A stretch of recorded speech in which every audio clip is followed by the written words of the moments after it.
May 8, 1945. While much of the world celebrates the end of the Second World War, a 19-year-old soldier of the Third Reich stands on a dusty farmhouse porch in rural Alberta. He is shaking. He has spent the last 2 years as a prisoner of war, a boy raised on the hate-soaked rhetoric of the Hitler Youth, trained to loathe the Allies as soulless monsters. By all reason, this should be the happiest day of his life, his freedom. Yet, as transport trucks arrive to carry him back to Germany, he is not cheering. He is sobbing uncontrollably. He turns to the Canadian farm wife standing beside him, a woman who is technically his enemy, and presses his face into her shoulder. He does not beg for mercy. Instead, he whispers a single word that would puzzle military strategists and psychologists alike. Mutti. Mother. He was not alone. Across Canada, thousands of hardened Nazi soldiers were calling Canadian women mother. How did a prison system designed to punish the enemy inadvertently create a family? And how did the compassion of Canadian mothers deprogram the most fanatical generation in history? To understand why a hardened soldier of the Third Reich would eventually collapse and weep for a foreign mother, we must first dismantle the mind of the boy beneath the uniform. The young men who would ultimately find themselves behind Canadian barbed wire were unique in history. They were the first generation raised entirely within the bubble of National Socialism. Born in the 1920s, their earliest memories were not of democracy or debate, but of torchlit parades, drumbeats, and the hypnotic voice of the Führer promising them the world. By the time war erupted in 1939, membership in the Hitler Youth was no longer a hobby. It was mandatory. For a decade, the state had methodically replaced the authority of parents, church, and school with the authority of the party. These boys were taught that mercy was weakness, that the Aryan race was destined to rule, and that the Allies were degenerates intent on the destruction of Germany. They were not merely soldiers. They were true believers, indoctrinated to see the world through a lens of absolute racial supremacy. As the tide of war shifted and the Allies pressed into Europe and North Africa, thousands of these young zealots were captured. For a member of the Hitler Youth, capture was the ultimate disgrace. It was a fate psychologically worse than death. But their terror ran deeper than shame. The Nazi propaganda machine, led by Joseph Goebbels, had done a masterful job of fear-based indoctrination regarding what awaited them if they fell into enemy hands. They were told the Allies were barbarians who tortured prisoners for amusement. In particular, rumors about Canada were the stuff of nightmares. In German barracks, whispers spread that Canada was a frozen wasteland, a Siberian-style hellscape where prisoners were sent to be worked to death in polar mines or left to freeze on the tundra. They believed they would be stripped naked in the snow, starved, and beaten by vengeful guards who lacked any concept of honor. So when surrender came, whether in the scorching sands of Tunisia or the hedgerows of Normandy, these teenagers were not just defeated. They were terrified. They were loaded onto transport ships crossing the Atlantic, crammed into dark holds, waiting for the torment to begin. Many composed final letters home in their minds, convinced they would never see German soil again. They steeled themselves to endure the worst, hardening their hearts and fortifying their resolve to remain loyal Nazis to the bitter, frozen end. They had no idea that the ordeal awaiting them would be the complete dismantling of their worldview, not through violence, but through a shocking excess of butter, bacon, and benevolence. The transatlantic voyage was merely a prelude to the confusion that followed. Confined in the bellies of troopships, the prisoners braced for the icy reception promised by their commanders. But as they disembarked at ports like Halifax or Montreal, the first fracture in their indoctrinated worldview appeared. They were not marched into snowdrifts to freeze. Instead, they were guided onto passenger trains with padded seats, heating, and clean windows that looked out onto a landscape that was vast, intimidatingly open, yet undeniably beautiful. The true psychological blow, however, was delivered not by the scenery, but by a boxed lunch. It is difficult today to grasp the sheer magnitude of what a simple meal meant to a soldier coming from a Europe that had endured years of rationing and was now starving. As the trains rolled westward, Canadian guards distributed rations to the prisoners. The young Germans stared at the packages in their hands in genuine disbelief. Inside, they found white bread, soft processed white bread, a luxury that had virtually vanished from the Reich. There was meat. There was chocolate. And most astonishing of all, there was butter. Not a thin scraping of fat, but thick slabs of real butter. In Germany, propaganda had insisted the Allies were starving as well, that the U-boat blockade had brought Britain and its colonies to their knees. Yet here they were, prisoners of war, eating better than the highest-ranking officers in the Wehrmacht. Suspicion spread rapidly. Many die-hard Hitler youth refused to eat it first, whispering along the aisles that it was a trick. They were convinced the food was poisoned, a final meal before mass executions began. It took days, sometimes weeks, for reality to settle in. No one was poisoning them. No one was beating them. The Canadian Guards, stern yet vigilant, followed the Geneva Convention to the letter. They were often bored veterans or older men unfit for frontline service, more interested in a quiet shift than in exacting revenge. This reality was more disorienting than torture would have been. If their leaders had lied about the starvation of the Allies, what else had they lied about? The cognitive dissonance was overwhelming. They gazed out train windows at the endless forests of Ontario and the rolling prairies of Manitoba, watching unbombed cities and prosperous farms pass by. They saw a society that was functioning, affluent, and seemingly untouched by the war-consuming Europe. By the time they reached the camps, places like Gravenhust in Muskoka, known as the Sanatorium of the North, or the camps scattered across the volatile climate of Alberta, fear of physical torture had faded, replaced by deep ideological confusion. They had arrived in the enemy's lair expecting a dungeon. Instead, they found abundance, fed by the very people they had sworn to destroy. The physical war was over for them. The psychological war had only begun. Once the shock of arrival faded, a disturbing reality emerged behind the barbed wire. To a casual observer, camps like Gravenhust in Ontario or Medicine Hat in Alberta resembled holiday resorts. Prisoners had orchestras, theater troupes, libraries, and soccer leagues. They attended university courses and built elaborate gardens. But this serene surface concealed a brutal, violent undercurrent. Canadian Guards secured the perimeter, but inside the barracks, prisoners governed themselves. This allowed the most fanatical elements of the Hitler Youth and the SS to recreate a concentrated microcosm of the Third Reich. Camp populations quickly divided into three distinct color-coded groups. The whites were the anti-Nazis, a tiny minority living in constant fear of exposure. The grays were the majority, patriotic German soldiers who fought for their country but were not obsessed with Nazi ideology. And then there were the blacks. These were the Schwartz, the ultra-hardcore loyalists who believed captivity was simply another front in the war. They viewed the camp not as a prison but as a German colony on enemy soil. The blacks imposed a reign of terror that became known as the Camp Gestapo.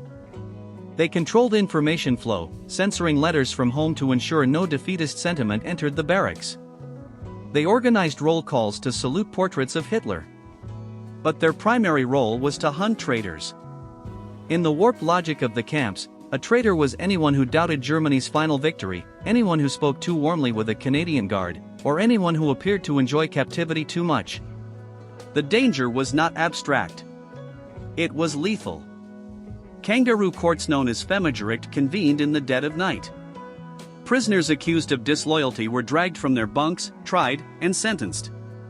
In Medicine Hat, 2 prisoners were infamously murdered by fellow inmates for the crime of betraying the party. One was hanged in a recreation hall, the sound concealed by a choir singing Nazi anthems. This climate of internal surveillance meant that for the average teenage soldier, the war had not ended. It had simply become more intimate. They were confined in a cage with the most dangerous enforcers they had ever known. To accept kindness from a Canadian, to smile at a local, or to show appreciation for the food was to risk a beating, or worse. The indoctrination was maintained by fists and improvised blades. This dynamic makes the eventual transformation of these boys even more extraordinary. For a prisoner to one day call a Canadian woman mother, he did not simply have to overcome his own prejudice. He had to overcome the very real, mortal fear of the fanatic sleeping in the bunk beside him. The Camp Gestapo labored relentlessly to keep the wall of hatred intact, but they failed to account for the one force capable of dismantling their authority, the moment the Canadian government chose to open the gates and send the prisoners out to work. By 1943, the evolving dynamics of the war had created a crisis on the Canadian home front. While the Allies were advancing in Europe, Canada was losing the struggle to feed them. The nation's agricultural sector stood on the edge of collapse. Thousands of young Canadian men, the sons who would normally be driving tractors and harvesting wheat, were fighting in Italy and France. The farms fell silent and crops rotted in the fields. The Canadian government, facing an acute labor shortage, turned to the only surplus of able-bodied men available, the 35,000 German prisoners sitting idly in the camps. A new policy was introduced. The Ministry of Labor authorized the release of low-risk prisoners to work on family farms. For the black prisoners and camp leaders, this was heresy. They ordered their followers to refuse work, arguing that every bushel of wheat gathered by a German hand was a bullet fired against the Reich. But for the teenage soldiers, the offer was irresistible. It was not merely about the 50 cents a day in wages. It was an opportunity to escape the suffocating paranoia of the camp Gestapo. It was a chance to breathe fresh air without staring through a fence. Thousands volunteered. They were issued special work uniforms, often marked with a large red circle or blue patch on the back to make them easily identifiable targets should they attempt escape, and were transported to isolated farmhouses across the country. This transition marked the beginning of one of the strangest social experiments in military history. Picture the scene. A Canadian farmer drives his truck to a collection point to collect a laborer. He is seeking help to preserve his livelihood, yet the person he collects is wearing the uniform of the army trying to kill his son overseas. The tension inside those truck cabs on the drive back to the farm was unmistakable. The farmer was cautious, often armed, and filled with resentment. The prisoner was terrified, expecting to be treated like a slave or a draft animal. Yet the nature of farm labor is a powerful equalizer. It is difficult to sustain a political ideology while baling hay or threshing wheat side by side beneath the blazing sun. The work was exhausting, and the prisoners, desperate to prove they were not the lazy monsters of Allied propaganda, labored relentlessly. They worked with a discipline that astonished the farmers. But the true turning point did not occur in the fields. It happened at the dinner table. Officially, prisoners were meant to be fed separately, kept apart from the family. But in the isolation of a rural farmhouse, strict military protocol felt absurd. Eventually, a farmer would wave a hand and say, "Oh, just come inside and sit down." For the first time in years, the German soldier was not a number. He was not a unit in a battalion. He was a guest at a table set with a tablecloth. He was passing potatoes to a father who looked exhausted and a mother who looked anxious. The demonization of the enemy began to dissolve in the steam of a home-cooked meal. The farmer saw a polite, industrious boy, not a Nazi. And the boy saw a family that looked, acted, and loved just like the one he had left behind in Bavaria or Hamburg. The barbed wire was gone, replaced by a bridge built one dinner plate at a time. The farm labor program opened the door, but it was the women inside those farmhouses who walked through it and dismantled the Third Reich's grip on these boys. To understand the strength of this bond, one must remember who these prisoners were. They were children of the state. For years, the Nazi Party had attempted to replace the family unit with the Hitler Youth. They were taught to worship a distant, masculine father figure in Berlin. But on the Canadian prairies, that figure was silent. In his place stood a woman at a stove asking whether they had enough to eat. The deprogramming occurred in quiet domestic moments no propaganda minister could anticipate. It happened when a prisoner tore his shirt on a fence and, instead of reprimand, the farm wife told him to remove it so she could mend it. It happened when a boy fell ill with fever, terrified he would be euthanized as useless eaters were in the Reich, only to awaken with a cool cloth on his forehead and a bowl of soup on the bedside table. These women, many with sons fighting overseas, began to see the boys not as enemies, but as lost children. A silent, unspoken pact emerged. The women poured their maternal anxiety for their absent sons into caring for the sons of their enemy. They baked birthday cakes for boys who had not celebrated a birthday since the war began. They knitted socks for brutal winters.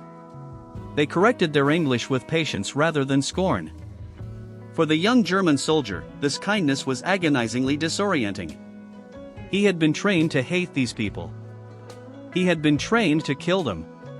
But you cannot hate someone who reminds you of your own mother. You cannot dehumanize someone who treats you with greater compassion than your own officers back in the camp. The ideology of the master race collapsed not beneath artillery fire, but under the weight of a warm blueberry pie set before a homesick teenager. The transformation culminated in a single word. It began as a murmur in kitchens across Alberta and Ontario. A prisoner overwhelmed by an act of kindness would falter and use the German word for mom. Mutti. Eventually, it became a familiar form of address. They did not call these women ma'am or Mrs. Smith. They called them mother. This was not a linguistic coincidence. It was a psychological capitulation. By calling a Canadian woman mother, the soldier was subconsciously rejecting the state that had claimed him. He was choosing the universal language of family over the divisive language of war. He was acknowledging that his loyalty was no longer to the swastika, but to the woman who ensured he wore a scarf when it was snowing. In the battle for the hearts of the Hitler Youth, the Führer was defeated by the farm wife. The end of the war in May 1945 brought a strange and sorrowful inversion of emotions. In the streets of London, Paris, and Toronto, there was dancing and celebration. But on the isolated farms of the Canadian prairies, the atmosphere was somber. For the German prisoners, liberation meant expulsion. The Canadian government, bound by international agreements and domestic pressure, began the immense logistical operation of sending the prisoners back to Europe. The scenes at the train stations were heartbreaking. These were not the rigid, arrogant soldiers who had arrived years earlier singing Nazi anthems. These were young men openly sobbing as they embraced the Canadian families who had taken them in. Farmers stood on the platforms handing their former enemies parcels of food, money, and warm clothing for the journey. The women, the mothers, clung to these boys until the conductors forced them apart. As the trains pulled away, carrying the prisoners back to the coast, they were not leaving a prison. They were being torn from the only real home many of them had ever known. Returning to Germany was a descent into ruin. The fatherland they had fought for no longer existed. In its place, they found cities reduced to heaps of brick and ash. They found their biological families living in basements, starving and shattered. The contrast was devastating. They had spent the previous years eating steak and pie in the enemy nation of Canada while their own people had been reduced to eating rats and boiling wallpaper for glue. The lie of Nazi ideology was finally and irrevocably revealed. The so-called evil allies had treated them with dignity while their own leaders had led them into catastrophe. For thousands of these men, there was only one answer. They could not remain in the ruins of the Reich. They longed for the calm and the wheat fields of the West. As soon as immigration restrictions were lifted in the early 1950s, a massive wave of former POWs applied to return to Canada. They did not want to conquer it. They wanted to belong to it. The Canadian government, recognizing the work ethic and character these men had demonstrated on the farms, welcomed them back. And so the reunions began. Men who had once worn the gray uniform of the Wehrmacht stepped off ships in Halifax, this time as immigrants. They took trains back to the same small towns where they had once been imprisoned. They knocked on farmhouse doors, and the mothers were there to welcome them home. Many of these former soldiers went on to marry Canadian women, sometimes the very daughters of the farmers they had worked for. They became mechanics, professors, and farmers. They built lives in the country that had captured them. Today, if you walk through cemeteries in rural Canada, you will find German names carved into the stones beside English and French ones, a quiet testament to a time when compassion proved more powerful than indoctrination. The legacy of the Canadian POW camps is not one of triumph and defeat, but of a rare victory of the human spirit. It demonstrated that while you can train a boy to become a soldier, you cannot strip the humanity from him, especially when he is met with the overwhelming, disarming power of a mother's love. The story of the Canadian POW camps challenges everything we instinctively believe about the nature of war. We are conditioned to think that to defeat an enemy, you must destroy him, crush his spirit, and prove superiority through force. But the thousands of German soldiers who left Canada in 1946 did not leave broken. They left restored. They had arrived as hollowed-out vessels of hatred, filled to the brim with the toxin of a totalitarian regime. They departed filled with something else entirely, gratitude. When those young men whispered Mutti, it was not merely a term of affection. It was the ultimate act of defiance. It was a complete dismantling of the Third Reich's architecture of hatred. Hitler had demanded their bodies and their souls, screaming for absolute devotion to the state above all else. He attempted to replace the family with the party. But in the quiet warmth of a Canadian farmhouse, a simple woman armed with nothing but kindness proved that the state is no substitute for a mother. This forgotten chapter of history teaches a profound lesson that is easily lost in our polarized world. It reminds us that ideologies can be engineered to turn neighbors into monsters, but those constructs are fragile. They cannot endure the undeniable reality of human connection. It turns out the most effective weapon against indoctrinated hatred is not a larger bomb or a colder prison cell. It is a seat at the dinner table. It is the refusal to see a monster where there is only a lost child. In the end, the Hitler Youth were trained to conquer the world for 1,000 years, but they were conquered in a single season by the quiet, unassuming, and fierce love of Canadian mothers. Peace, it turns out, is not signed on paper. It is forged in the heart.